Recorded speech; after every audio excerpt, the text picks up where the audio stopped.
Do you think Tennessee makes it? Yes or no? No, I don't think they're going to have a good enough. I don't think they're going to have a quality win. I mean, if they go I don't, 11-1, they're going to get in. if they go 11-1, but they're not going to beat Georgia. And when they have two losses, where's your quality win? According to the callers, betting college football is easy. If you want to tune in for some other breakdowns, just bet right now while you're listening. Just bet Indiana, Army, Navy next week. Do that, and you don't have to get stressed. I think this goes back to Kirby Smart and his comments after the game when he was interviewed. He said, your network, we're all against us. Everybody's picking against us. Nobody gave us a chance. Like Kirby had so much rat poison to feed that team. The Big Bets on Campus podcast. All right, here we go.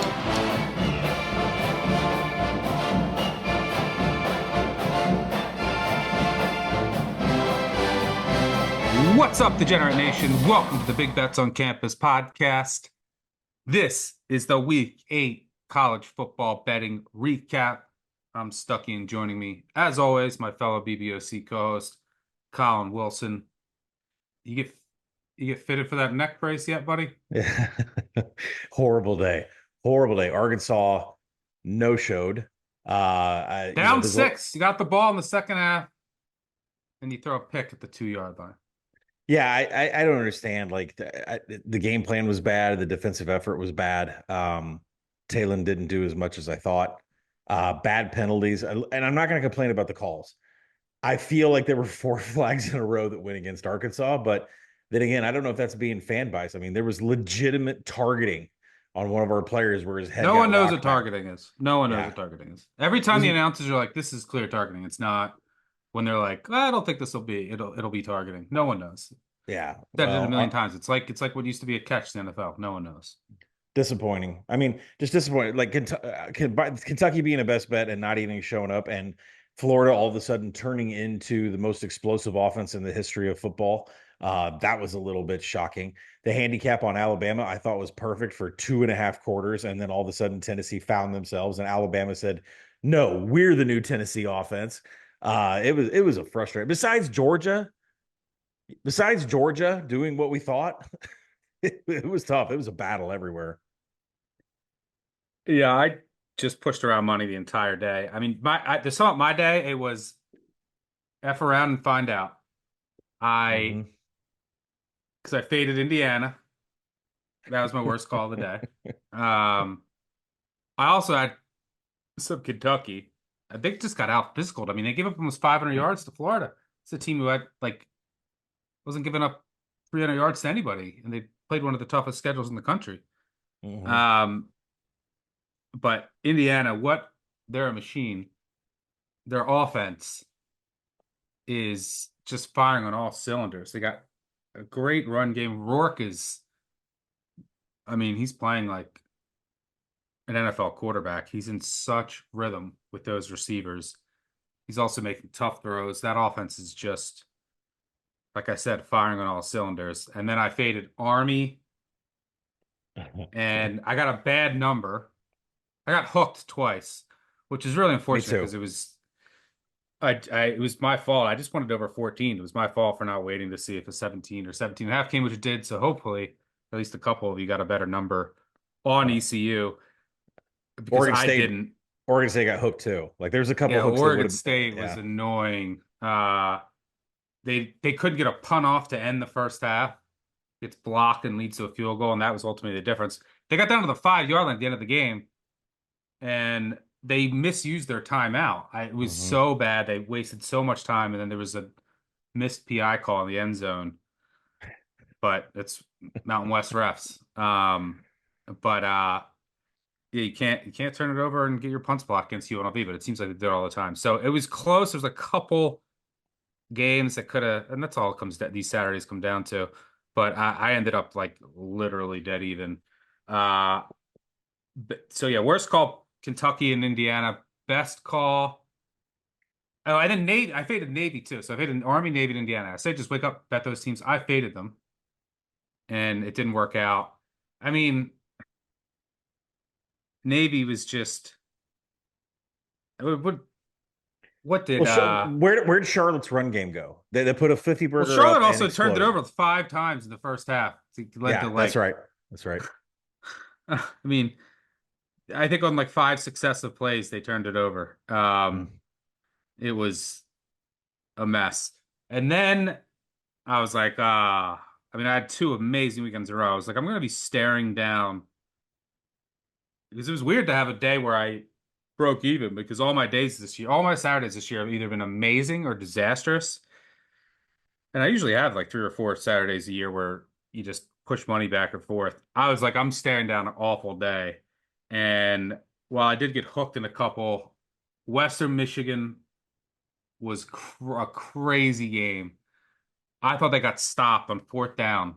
If anyone saw this game, they went for it on 4th and 1. They were up 18, blew it, took the lead back, got the ball back, up 3, or I'm sorry, they were up 7, and it was 4th and 1 at their own 30.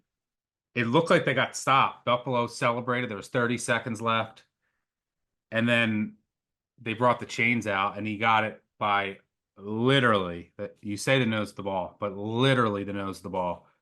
And then got a bit fortunate, although, I thought it was a deserved cover with Maryland. We got a good number across the 7. But they blocked a field goal that would have made it 9. And then they ended up winning outright. USC blows another double-digit lead. So those two helped. Do you want to hear another bad one? Yeah. The ACC refs gave Miami another goddamn win. Unbelievable. Louisville had a touchdown called back.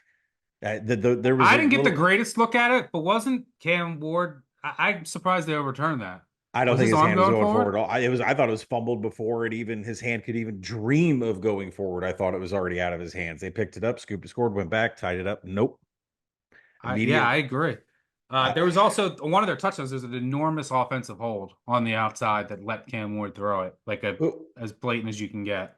So apparently all this money that Mario's got backing him down there at Miami, I don't know if this extends into the ACC ref crew. Like I say that jokingly, but isn't this the third ACC game in a row where the refs have ultimately had to go under the hood and it's always come out for Miami? Yeah, I mean, it's unbelievable. Also, the shadiest team in college football, Central Michigan, plus 3.5, up 34-16 in the fourth quarter. Lose 38-34. Bird got stretched out, right? What's that? Bird Emanuel got stretched out, right? Stretcher got taken out. Yeah, that team is unbelievable. What happens in their games every fourth quarter. Western Michigan, the only undefeated team in the MAC. There's a bunch of backup quarterbacks playing. My bet regret, I was talking with someone on Twitter about this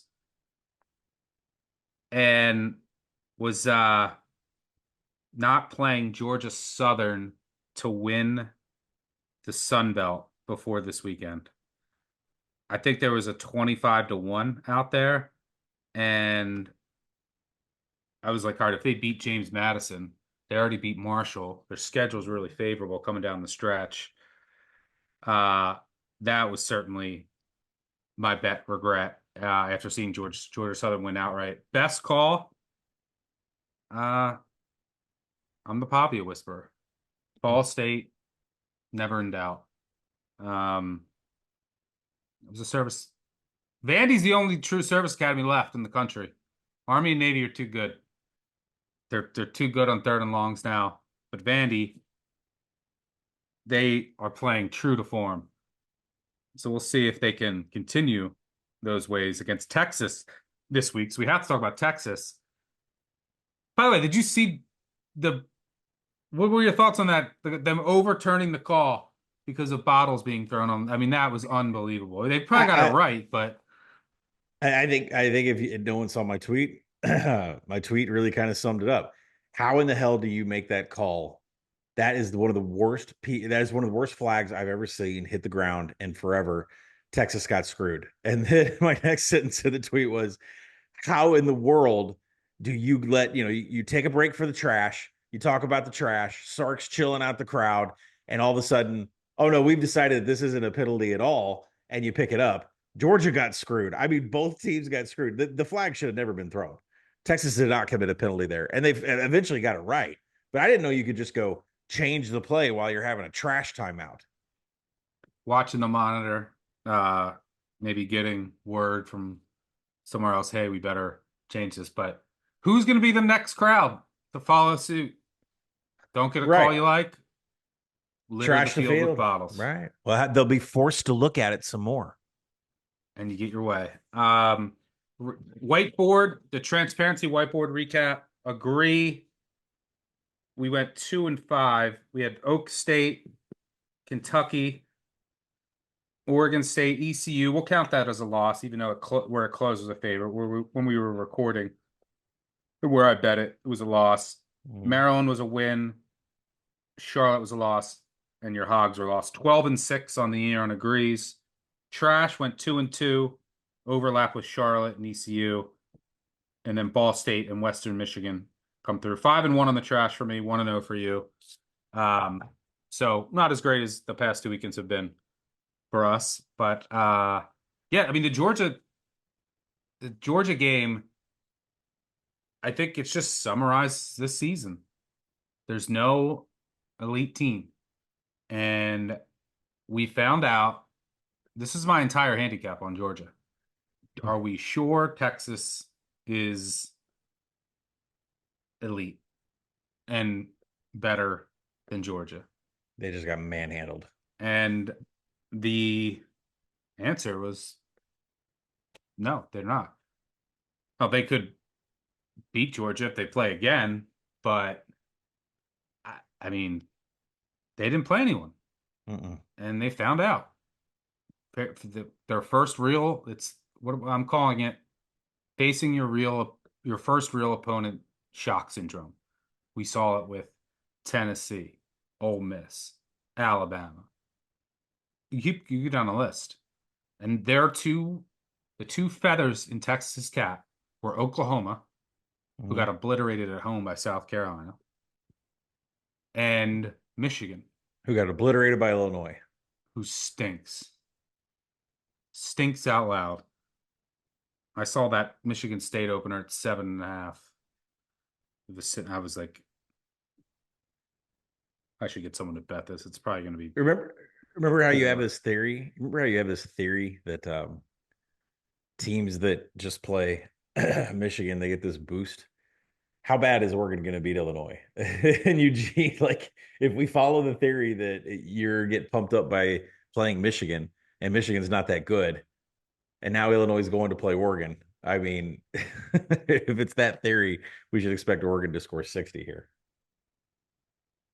Yes, I hate looking at openers. I look at some. The market knows Illinois stinks though. So we'll see what that number is. There were.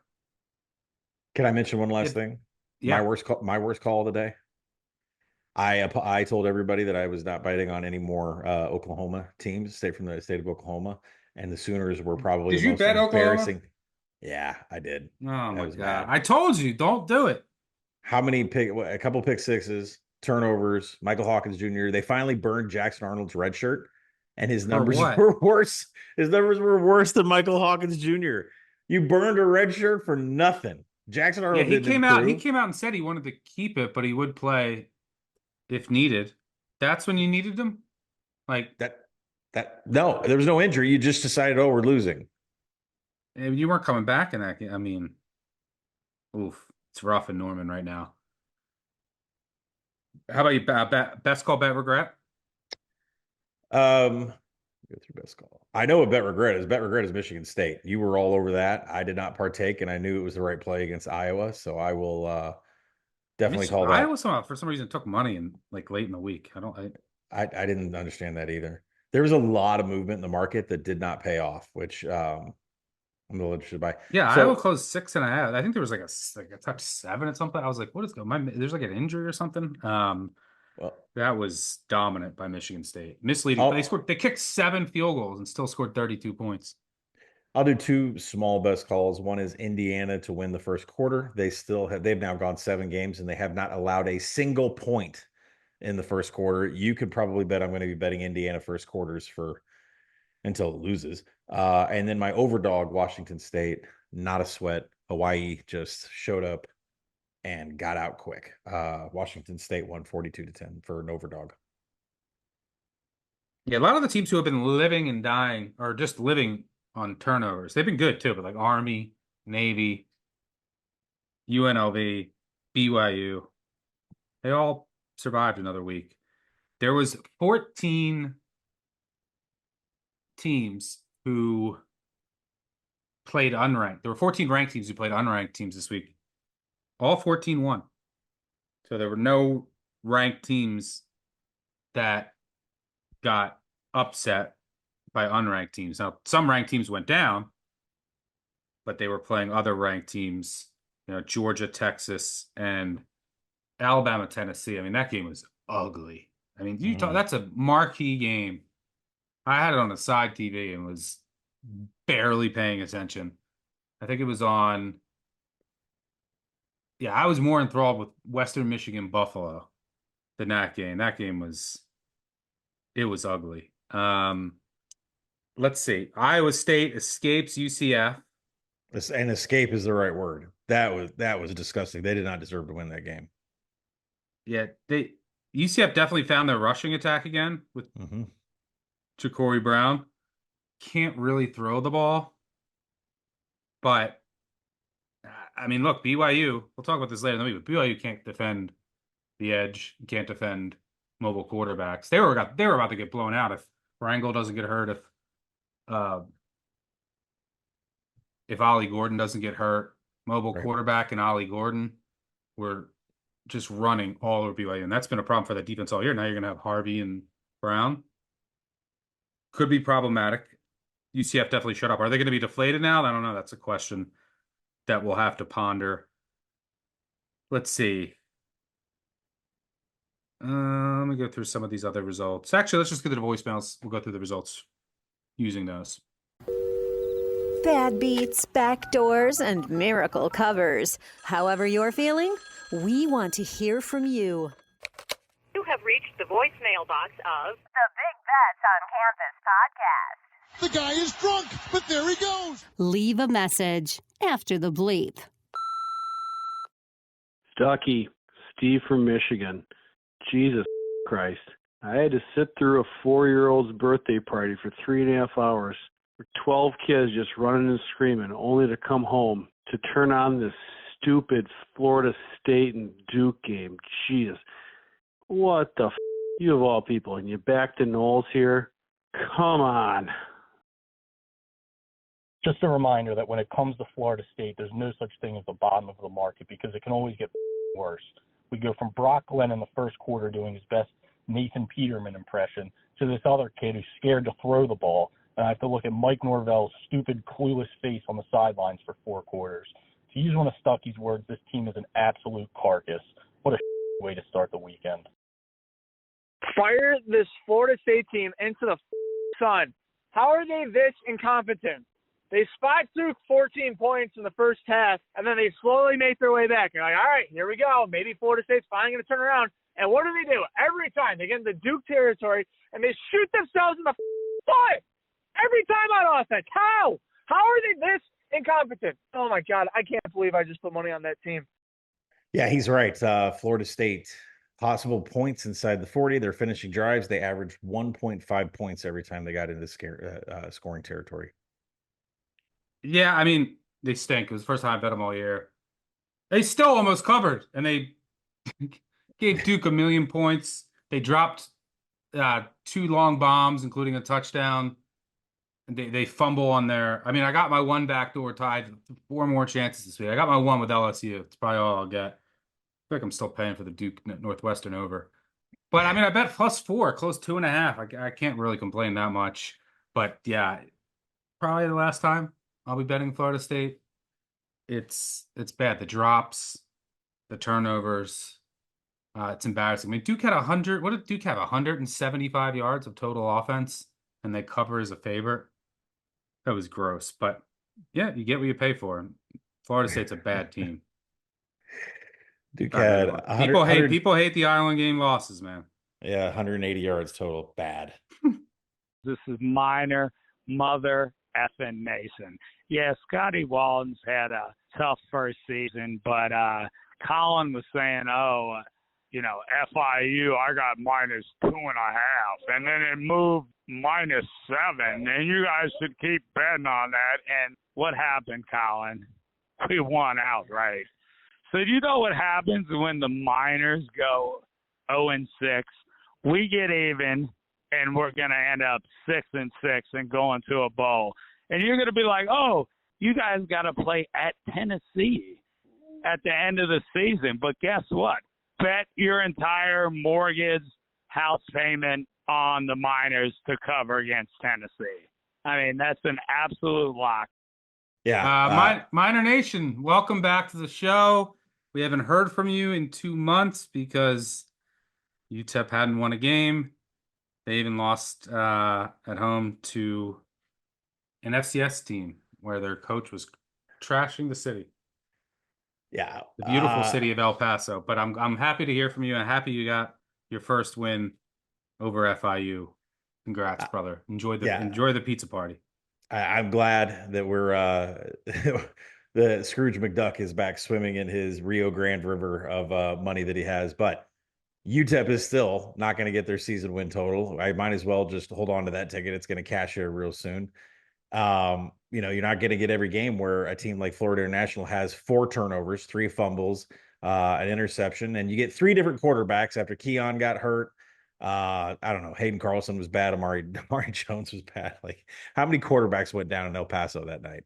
All of them. Respect the Miners. All right, move on. Instead of tuning into a thrilling postseason baseball game, I'm flipping between FSU, Duke, and Oregon, Purdue, because I'm on both dogs, of course. Could have caught some extra Z's while my 8-month-old is sleeping. Instead, I punished myself for backing 2 unbettable teams. Now I'm going to go to bed only for my son to wake me up in like 10 minutes. When he's old enough to comprehend what I'm saying, I'm going to teach him a life lesson. Never bet on sports. But when he inevitably does, I'm going to say, don't you ever, ever back Purdue. Colin Stuck, John from Long Island. I mean, I told you I was going to call back. I don't know how many drives that Purdue got into Oregon territory and couldn't score any points. I mean, how bad can you be? Where was the offense? Oh, my God. They're horrible. And Ryan Walters at the end, you're a coward, dude. Can you at least try and pretend that you know what the spread is and make your alumni happy? You had 1 win this year. Never again. Purdue, never again. So, Stuck, just in case you want to know, finishing drives for Purdue against Oregon, possible points inside the 40, 0.0 because they scored 0. 0 explosive drives, 0 methodical drives. But believe it or not, 6 of 10 Purdue possessions had 2 first downs. They did move the ball. They did get in scoring position. It was a horrible performance. Yeah, Oregon stopped drawing late, but they probably still should have scored. Covered, I think. Purdue, that is. You couldn't punch it in one time. People hate the island losses. All right, moving on. This is Chris in Virginia. It's Saturday morning. Taking my dog on a walk. He's about to have his morning, which I'm sure is about to be a lot nicer than Purdue last night. Jesus Christ, how does this team put up almost 50 on the road at Illinois and they don't score a point at home? All we needed was 1 score. The back door was wide open. Ryan Walters couldn't take it, could not even come close. I hope that he hit every traffic light on his way home, and I hope he hits every traffic light on his way back to the facility this morning to get fired. Colin, really? Just woke up from the midday nap with the 2-year-old. Oklahoma projected -7. I don't care about pick sixes and fumbles. This Oklahoma team needs to be locked in the dungeon and throw away the key. They're terrible. Oh, boys. Another weekend, another 10 units down the drain, and another bailout for the Miami Hurricanes. Great game. Holy that fix was in. How the do you rule out a forward pass when it was a fumble on the field? this conference. I hope it goes up in flames. Let's go, boys. Currently on my way to a fall wedding. Rest in peace. I took this Army ECU under, and here East Carolina is going for it on their own 20-yard line or some shit. If I'm so bold enough to bet a Service Academy over, I can't get teams to go for it on 4th and inches from their opponent's 40. They'll punt and pin them at the 2. I can't even get that to happen. But here East Carolina is going for it on 4th and inches from their own 30-yard line, and they don't even run the ball. You have to trust your team to be able to get a yard on the ground, and you're throwing the ball. What a dumb idiot. East Carolina is a poverty program. The front, man, because if we're kind of a big day, Oregon State gets in at the end, and East Carolina got the wrong 2-point conversion. We would have covered 16 and a half. They didn't get the first 2-point conversion, would have cut it to 16.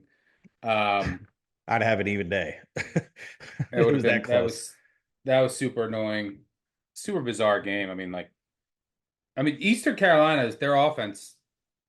I was surprised they started Hauser, but he cooked in the second half. I mean, they were moving up and down the field at will. But Army, Navy, Indiana, they are just wagons. We made the bet. I made the bet. It jumped off the page to me because of how good East Carolina is on the defensive trench. Army had 56 rushes. They were only stuffed 12 times. Had 6 explosive runs. So, Army is doing things against the numbers, and we're talking about the numbers that are specific to facing Army. Army is still blowing them out. So, I don't know. This Army Navy game is going to be the greatest of all time. This is the truth out in Scottsdale, Arizona. Duty, honor, covering spreads. Once again, hope you know where your Army football ticket is. It's easy money. I'm also a CFA charter holder, so this message is for Stuckey. You've clearly forgotten your education on emotional biases. You've got a bad case of representative bias when it comes to service academies, where you always think past events will repeat in the present. This Army football team is different this year. AAC champs, Army football, college football playoff if we beat Notre Dame, Army football beating the out of Navy at least once, maybe twice this year. Go Black Knights. So we went against Army and Navy in the same week and lost them both. So what do we got next week? Going for Taliban, COVID? Nah, probably UMass. Stuckey, what the were you thinking picking these garbage-ass Charlotte 49ers, man? They didn't even get off the bus, man. Oh, Max Brown's the quarterback. He's going to be good. He stinks, too. That's why he went to Charlotte, all right? If he was a good quarterback, he might still be at Florida or maybe even a lesser Big Ten team. But no, he went to Charlotte for a reason because the guy sucks. I don't think I've ever had a worse slate in my life. Why the hell is Charlotte playing this Max Brown kid? What the happened to this Purdy kid? I mean, this Max Brown kid can't hit water from a boat. I mean, what the Imagine you guys waking up like I did on Friday to listen to the pod just to hear you complete morons say fade Navy and Army when they're having the best seasons they've had in 120,000 years. Oh, and Stuck, Nebraska. Great call, buddy. 56-7. Abysmal. Jesus Christ. Yeah, I mean, I would play, or for what it's worth, I would play Charlotte and ECU again. I would, and ECU covered for the Army caller. They covered the close. Army's no longer undefeated against the spread. I mean, Charlotte, Navy did. ECU didn't do what I thought it was going to do against the run. Charlotte did. I mean, what are you going to do? Charlotte turned the ball over 5 times in the first half. It led to 1 million Navy points. You turn the ball over 5 times, you're not going to cover. Just don't get any turnovers. You had a -5 turnover margin. Yeah, Max Brown, he was awful. But I mean, Navy ran it 42 times for 170 yards. Horvath, he was efficient, 7 of 13, 117 yards, 3 touchdowns. They had a couple 3rd and long conversions, which are really impressive. Like, that's the difference with Navy. And But 42 rushing attempts, how many did Navy have that went over 20 yards? probably none. One. Charlotte did their job. Charlotte did their job in containing the explosive rush. Also, no methodical drives for Navy. That means they never had a drive that went 10 plays. Charlotte did their work here. You just can't recover from, I don't know, however many turnovers. Was there 5 total here? 5 turnovers. Yeah, they went. I mean, four this interceptions. is how the game went. They went Navy touchdown on a 3rd and long. Charlotte punted. And then Charlotte kept getting offside penalties too on the next drive. You can't do that against Navy. Navy touchdown. They're up 14-0. Pick, 17-yard touchdown drive. Fumble, 40-yard field goal drive. Pick, 38-yard touchdown drive. Pick 6. I mean, come on. It's 38-0. And they had let's do quick math here. 38-0, and they had 80, 97. They had 200 yards and 38 points.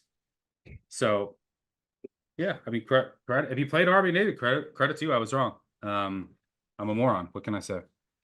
They were lucky they didn't have 6 turnovers. They actually had 2 fumbles. One of them they recovered. So, whatever. Just bet Army Navy. I'd say bet Army and Navy every week. My number said otherwise, and I was wrong. I told you, boys, we're going to cover this game. I called 2 weeks ago, and I said, do not bet against the Hoosiers. The offense is a freight train that cannot be stopped. If you are not on this Indiana bandwagon, it is time now. I was part of the UTEP train. I was part of the UTEP crew. I bet on them. I rode that train. This year, this is an Indiana podcast. Get on the train. Stucky, Colin, longtime listener, will continue to be a listener, but we need to start having a conversation. Something happened over this winter, and somebody has you both at gunpoint because you guys are so bad this year. It's insane. We call this hotline the Bad Beats Hotline. You can't have a bad beat if Colin's on OU minus 2.5 and Stucky's on Nebraska. It's 80-10 at half. You guys are missing plays by a mile. Man, I love you guys, but what the actual are we doing? We have 2 money printing machines in Indiana and Army. And what do? We bet against them. ECU is a dog college football team. And Wisconsin, I don't know what's going on over there, but they might as well pack it in because they face a little bit of competition and they turtle. I think I have a supernatural ability to manipulate games when I live bet on them. You know, I live bet USC today. I live bet USC last week as well versus Penn State, up 20-6 at halftime. This is unreal. Why does Lincoln Riley have a job? Make him a graduate assistant. Let him get the kids in there and let someone else coach the football team. Unreal. What I will say, look, if Indiana and Army are money printing machines, you bet them. You can bet them. You're allowed to bet them. You don't have to bet everything that we say. Just keep betting them. But it's a market. These things change. What about Texas? You didn't call about Texas, Georgia. Texas was a money printing machine. Everyone said don't fade them. Well, the line got too high. That's what happens. Indiana hadn't really played anyone. They proved me wrong. But there's a market for these things. Like you just don't bet the same teams because they've been cashing. I mean, Army still hasn't played anybody all year. They could continue to cover all year, but there's a market for these things. You can't just say this is the team that covers all the time. And Army didn't even cover the closing number. They're 0-1 against the spread this weekend. Unfortunately, I had a bad number. I don't know where no one told anybody to bet Southern Cal. No one was saying bet USC. I mean, Maryland had more turnovers than USC and they still won the damn game. So Maryland almost lost this game because Mike Loxley, unbelievable. He ended up winning them the game because he went for 2 touchdowns. Yep. I thought it was going to cost me my bet. I'm sitting there and I'm like, they go to review the Maryland scores a touchdown down 14. They're about to kick the extra point. Refs stop it and they say, The previous play is another review, and I was like, "What?" It was the clearest touchdown ever, and I'm like, in the back of my head, I'm saying, "Oh my God!" On the sidelines, they're going to talk and go for two, and they're flashing the camera over to Loxley, and I'm like, "Oh God!" And I see Billy the Kid, Billy Edwards, strapping his helmet back up, and I'm Not like, the "Oh not, no, not the kicker. this is gonna end 8." And then they get it. So that was stressful for sure. But all right, moving on. Colin, Stucky, I love you guys, honestly, but despite your best efforts, I'm actually having a pretty good day today.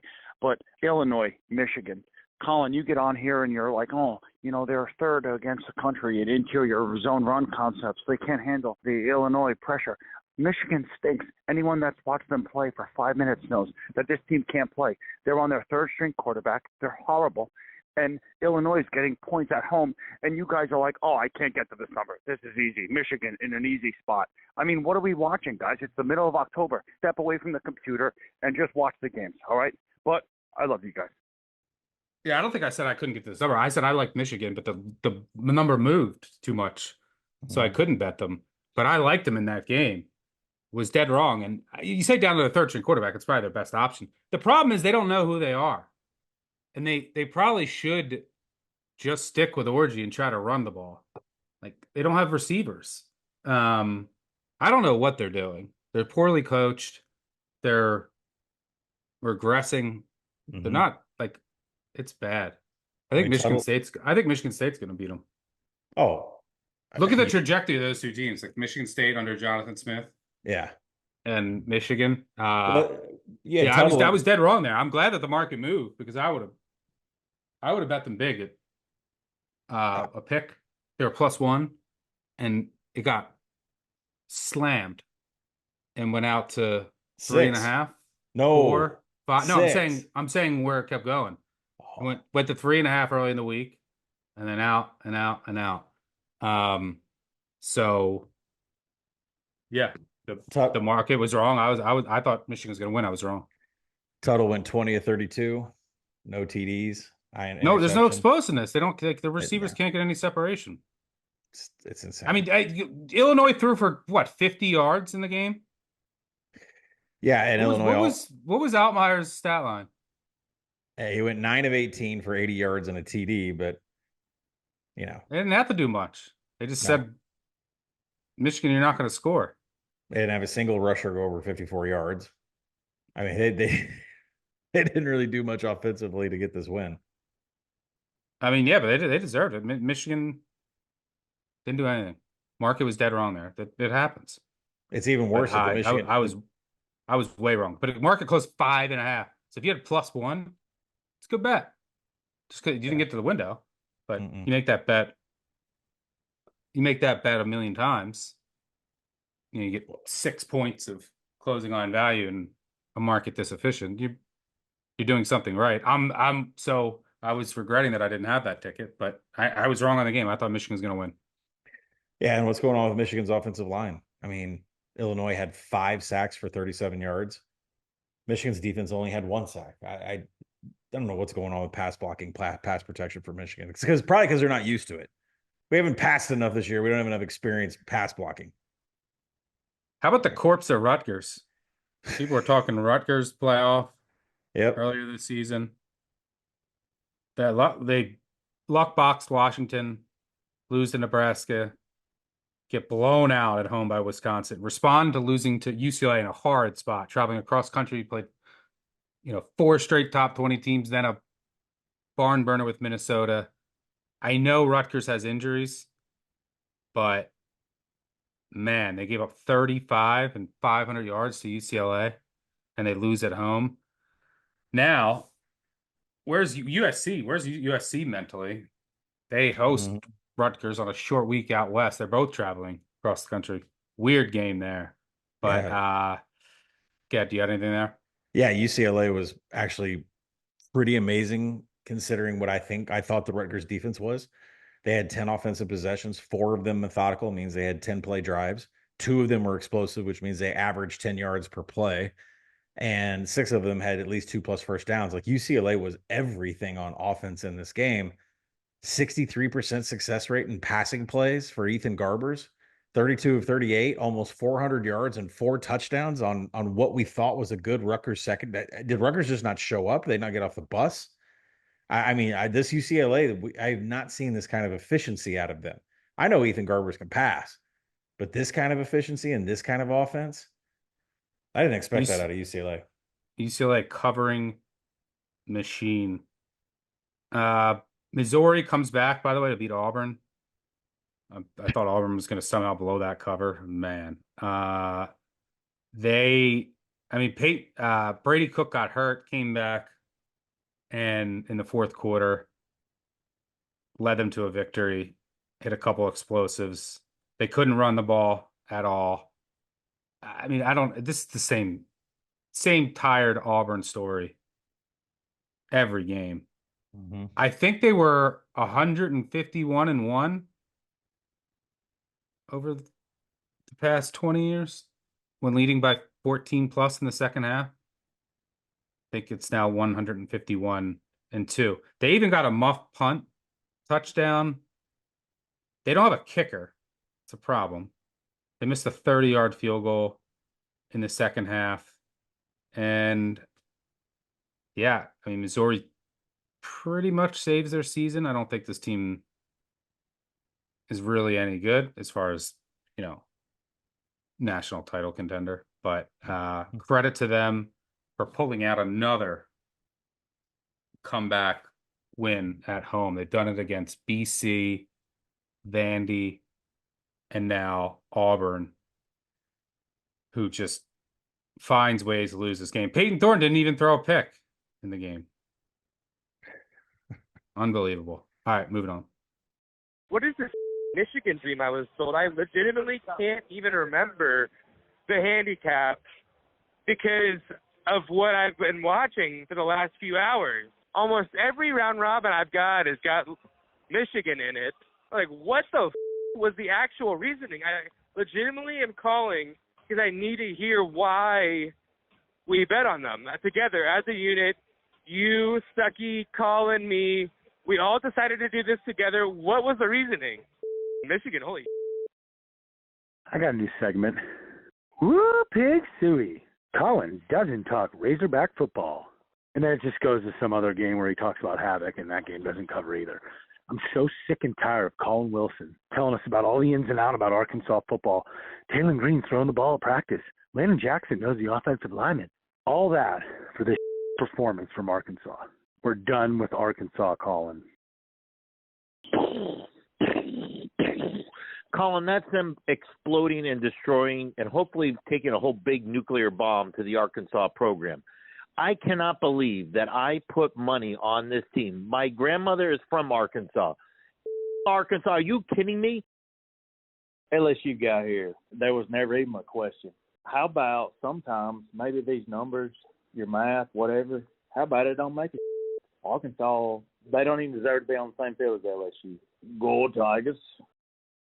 But listen, everyone comes on here and just vents without solutions. I want to help. I want to provide a solution. So now what's the problem? Obviously, it's Sam Pittman.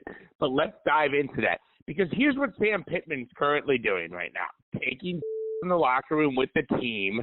If he stopped with the and starts with the coaching, we're good.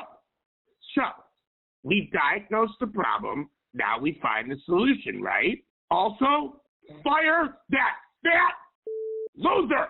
That's it. Have a good night, guys.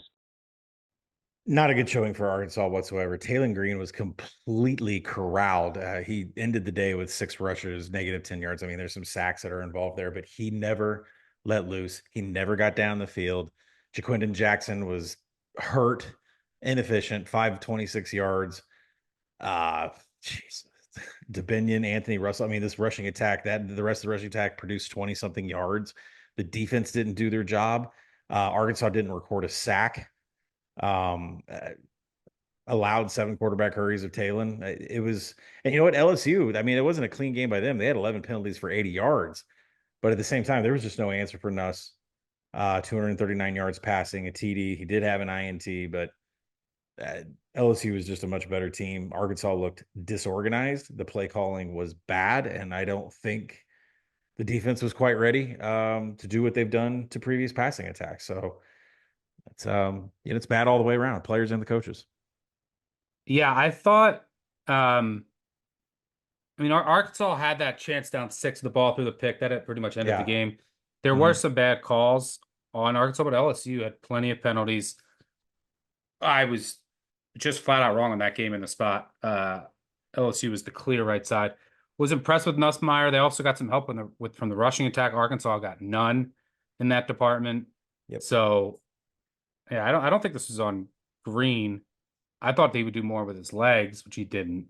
But impressive effort from LSU. By the way, looking at the Heisman market after this weekend. Where's Nuss? Yeah, I would look at Nussmeier because it looks like on the surface it's a 2/3 man race right now. Cam Ward, Ashton Genty are your co-favorites. But Cam Ward, who does he play? Like that's probably gonna he could put up more numbers, but where's his high profile games down the stretch?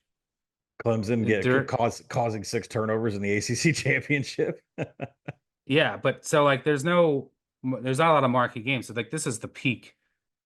Ashton Genty has a chance this weekend to improve his positioning because he's going to be playing UNLV in a huge game on Friday night, although I think that's super late.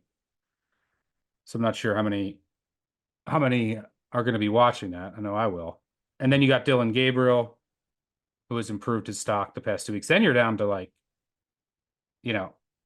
Carson Beck, Cade Klubnik, and then Nussmeier, 30-1 at the book that I'm looking at right now. And the interesting thing about that is LSU, what do they got this weekend? Huge game at Texas A&M. Bye, huge game at home against Alabama. Nussmeier has 2 good games. They win both those games. You're going to want a Nussmeier ticket. Just saying. True. All right. I see 30-1 out there. See if you're looking for a price. I forgot to call after walking out of Neyland, but Colin Wilson said Jalen Milroe was the best deep ball in the country. I didn't see that today, huh? Bama -3. Ryan Williams, all of a sudden he disappears. Yeah, Nico's flawed. Whatever. Still got the win today.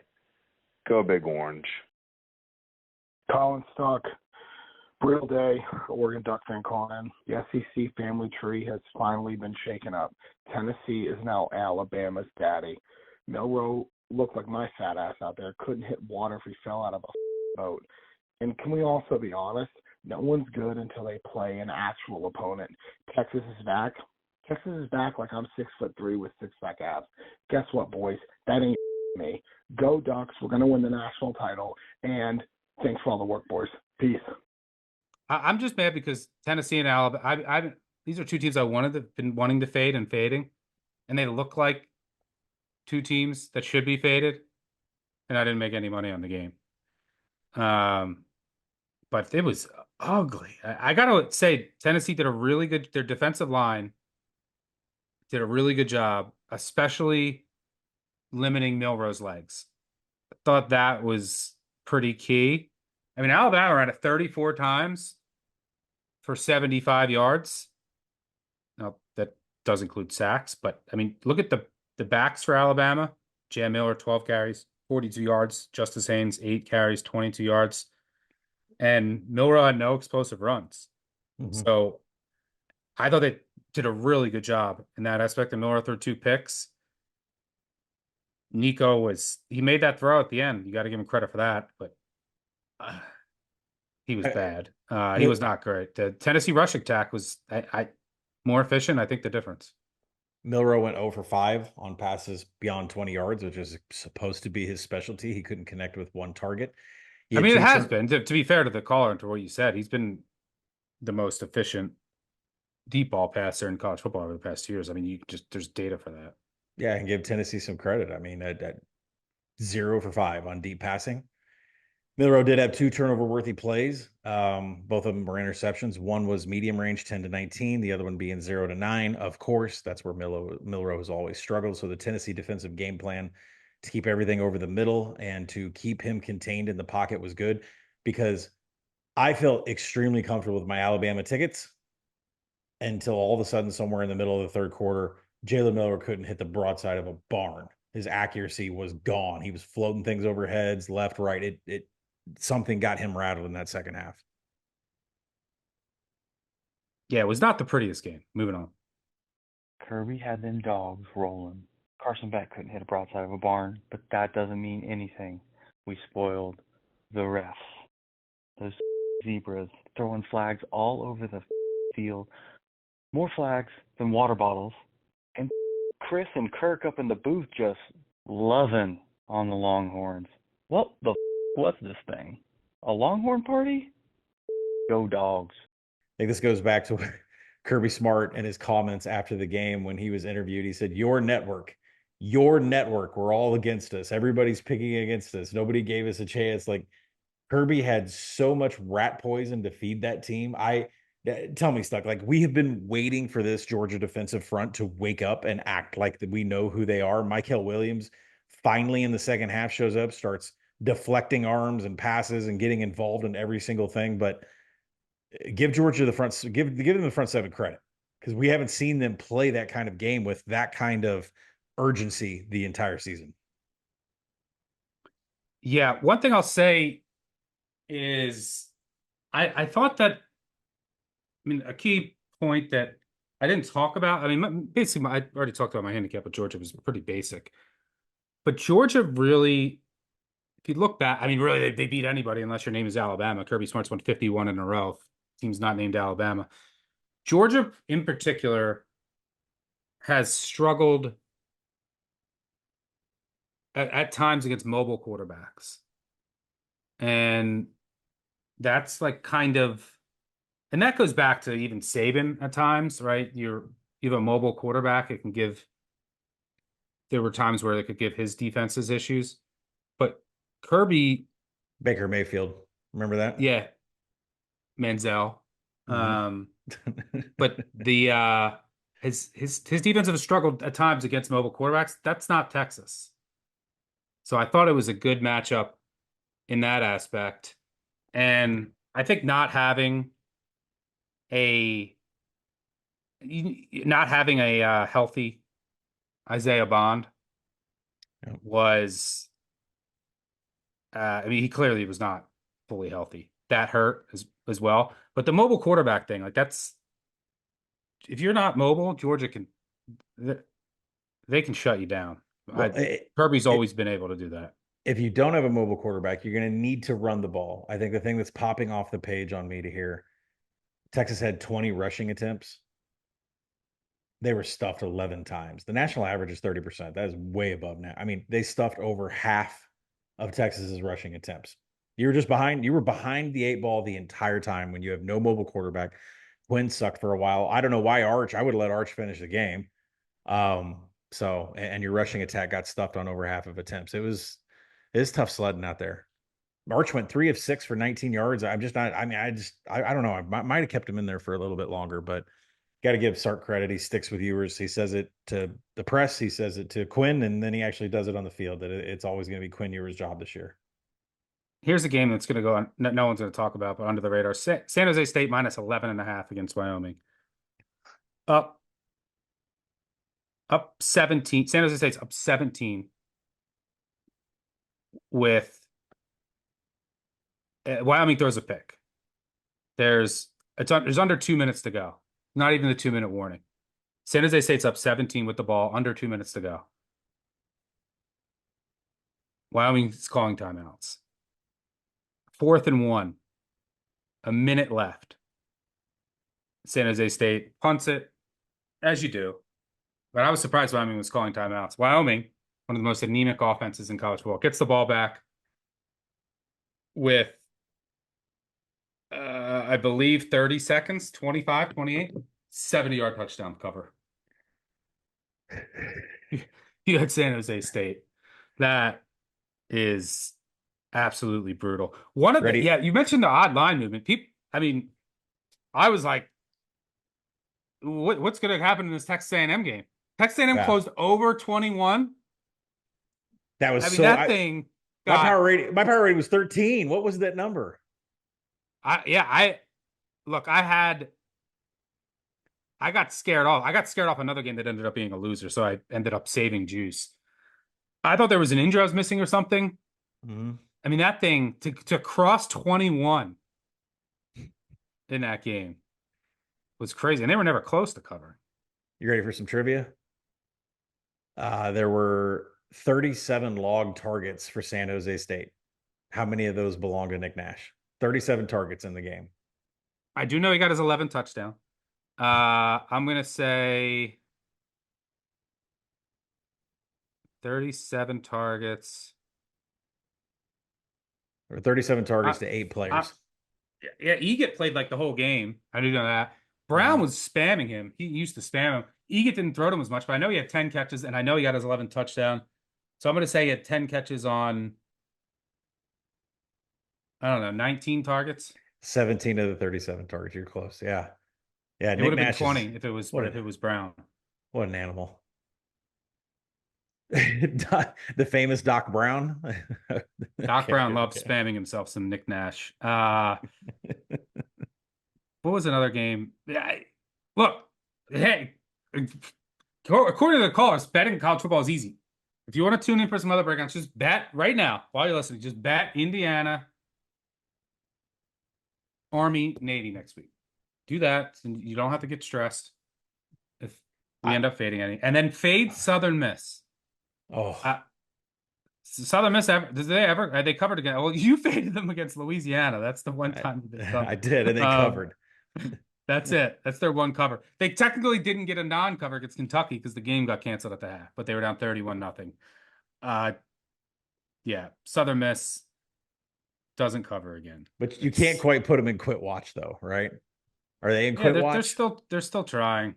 Not a team I'm interested in backing. But by the way, credit to Colorado. I'm not hearing enough about Colorado. How good their defense has been. Yeah. That's the biggest difference. I was dead wrong on that team. They're live in the Big 12. Very live. I can't take much of the Notre Dame win. Haynes King didn't play. Thought that was going to be the case. We can save talking about how great SMU is till the new BCS with Brett. By the way, the ACC, we talk about these corrupt refs. We'll talk about the new BCS and the weekday. They're going to get the last laugh. The Clemson has a couple tricky games, but say Clemson drops one and Clemson goes 10-2, right? SMU, let's say they run the table and they go to the ACC championship game. Let's say Miami runs the table and they go to the ACC championship game. SMU beats Miami in the ACC championship game. SMU auto bid. Miami, that's their first loss. They're in. Let's say Clemson loses at Vatech. I don't think you're keeping out a 10-2 Clemson team with one of their losses to Georgia. Mm-hmm. Are we sleeping on a three-bid ACC? You are if SMU wins it. We've said that the SEC is not going to get as many teams as we originally thought. All right? Like, I don't think Bama's making it. They can still. I think they got to win out. Because you can't have the loss to Vandy's a stain. I mean, maybe Vandy will like finish the season ranked. I don't think so, but maybe they do. But I don't think a 9-3 Bama's getting in. It's not impossible, but I think they have to run the table. Ole Miss, I don't think is getting in. LSU, that loss to USC, I know it's like in week 1. They have a chance. They play A&M in a huge game. They have Bama. It's not an easy schedule. So, just looking at the SEC standings, Texas A&M has to play Texas. They haven't lost to Notre Dame. They have to play LSU. and they play Texas. They also go to South Carolina. So what have we seen in the SEC so far this year? By the way, first time Alabama has multiple losses in the month of October since. 2007. Yep. Looking at the SEC standings, I'm gonna go down the list. You're gonna say yes or no, they make the college football playoff. Oof, Texas okay. A&M. No, and it's because they don't beat Texas. Well, I think I've said I think they're gonna drop one more, and then it's gonna come down to Texas. Yep. LSU. Let's. This is interesting because people are very high on this. I've got them. I mean, remember, this is a team. They deserved to win at Arkansas. This is a team that should have lost to Ole Miss, Right. should have lost to South Carolina, did lose to USC. Defense is playing better. Whit Weeks is a monster, but look, they haven't been perfect. Like Nussmeier should have a field day with Alabama's secondary. That game should be a pick. Then they're going to be a small favorite at Florida, and frankly, they should abuse that secondary too. After that, I'm not sweating them at home against Oklahoma. Home against Vandy, they should win. Home against Vandy, yeah. So this comes down to can Nuss beat Alabama? Comes down to the next 2 weeks. That's their college football playoff. Yep. So do you think they make it? Yes or no? Yes. Georgia? I don't think there's any doubt that Georgia's making it. Yeah, I mean they could. I mean, who's your loss to? Your loss is to Alabama, and you win in and beat number 1 Texas on their own turf. Can they drop another? They go to Ole Miss, but can they drop? Yeah, they could drop one more. Yeah, they're in. They have a win over Clemson, a dominant win over Clemson. Even 9-3, they could get in. I mean, they host Tennessee, which I think they'll win, but they go to Ole Miss. The rest of their schedule, they should win. But I mean, it's a crazy year. Yeah, I agree. I think the Georgia's in them. Tennessee. I don't like them going to Georgia on November 16th. They're going to, and then what? You end the year with UTEP? I mean, almost UTEP, like at Vandy could be tricky. How many of these teams are not going to make the SEC championship game and still go? Because Tennessee falls in that category after they lose to Georgia. So, yeah, Tennessee keep escaping these wins. So, do you think Tennessee makes it? Yes or no? No, I don't think they're going to have a good enough. I don't think they're going to have a quality win. I mean, if they go 11-1, they're going to get in. If they go 11-1, but they're not going to beat Georgia. And when they have 2 losses, where's your quality win? I mean, Alabama. Okay. Alabama, do you think makes it? No. Texas? Yes. Okay, so that's Georgia, Texas, LSU. Yeah, so 3 teams in the SEC. Mm-hmm. We were talking about maybe 5 before the season, and you take your 3 SEC. You could get 3 ACCs. Your 1 group of 5. You take your Big 12 winner. Now, there's a world where the Big 12 gets 2. I think that it'll eventually work itself out where that doesn't happen.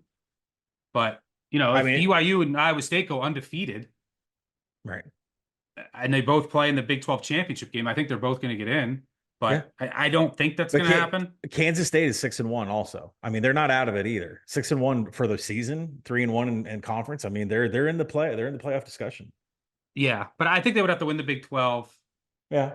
And then that would probably knock out the other team, unless the other team goes undefeated. You could have 2 Big 12, but let's call it just 1, the Big 12 winner. Okay. Then the Big 10, so that's 6. You got 3 SEC, 1 group of 5, Big 12. So you got 6 spots left. You have 5 Big 10 teams with at least 0 or 1 loss. You have Ohio State 5-1, Illinois 6-1, Penn State, Oregon, Indiana undefeated. I mean, if you're looking for a 4-team conference. Yeah. I mean, so. And I'm telling you, if Indiana beats if Indiana beats Ohio State, they're in. They're in. Yeah, I mean, they're going to be in the conversation regardless. But yeah, you have your. Yeah, because you have your big. So there's 6 spots for the big. If the SEC only gets 3, there's more cannibalization. And do you know what the new projected point spread I have for Ohio State, Indiana? 13. I mean, wow. that was way up in the 20s. Wait, hold on. Let me do this again. 3 right. SEC. Yep. 1 group of 5. Yep. Big 12 winner. Yeah. Let's just say it's 1 Big 12 winner. So that's 5. So then you have 7 spots left. And for the ACC and the Big 10, right? Yeah. So that could be Indiana. You could get 4 Big 10. Indiana, Penn State, Ohio State, and Oregon. Mm-hmm. And you could get 3 ACC if what we talked about plays out. What I think would end up happening, 2 ACC, and they'll probably just give the 4th to an SEC team. Listen, if you're Texas A&M or you're Tennessee or you're Ole Miss, you need to have your eyes on these Big Ten standings. There are legitimately 5 legit contenders to make the playoff. And frankly, Wisconsin's 5-2. If they want to run the table, fine. I don't think that's going to happen. But Ohio State, Illinois have 1 loss. Penn State, Oregon, Indiana, none. You know who plays those teams? Ohio State has to play Penn State. They have to play Indiana. If Ohio State trips there, we're getting 4 teams out of the Big Ten. Yeah. I mean, Illinois is, if we could talk about Illinois. If they win this week, they're going to be, I don't know, 3+ touchdown dogs at Oregon. All right, let's finish up the voicemails. Colin, Doug, this is Tyler from Texas. Look, I'll just cut right to it here. I had it all written up, ready to go, ready to explain to you. You're just a bunch of haters. This isn't the same old Texas. Red River hangover, it's not a thing anymore. Coach Sark has the boys ready to go. And I've got to be honest, the haters were correct. Good job on your handicap. I am pissed off, and I'm going to down as much beer as I can. Peace out, fellas. All right. Appreciate all the callers. Always give us our medicine on our bad takes. Well, plenty of those. Plenty more of those. Plenty more where that came from. That's why we have the board of transparency as well. So appreciate everyone calling in. Appreciate the support and the hate. Keeps us in check. So yeah, 2 outstanding weekends. Dud weekend this past one, but it's time for us to go find some winners. So thanks for tuning in. Thanks to Colin, as always, for joining me. No thanks to his hogs. Thanks to our producer on the back end. And most importantly, thanks to all of you for tuning in. Make sure you subscribe, unsubscribe, tell a friend, tell an enemy. Subscribe to our YouTube channel, BBOC. We'll be back with the new BCS. Probably talk more Heisman, College Football Playoff, talk the weekday Conference USA muck. Oof. Can't wait for weekday action. And group of 5 guys will be back midweek. Colin and I'll be back Thursday with the Week 9 College Football betting preview. Week 9. Season's flying by. So thanks for tuning in again. Like I said, it's time for us to go find some winners. Or maybe I'll just sleep all week and bet Army, Navy, and Indiana. Probably be easier. Thanks for tuning in. I'll catch you later. Cheers. Peace out.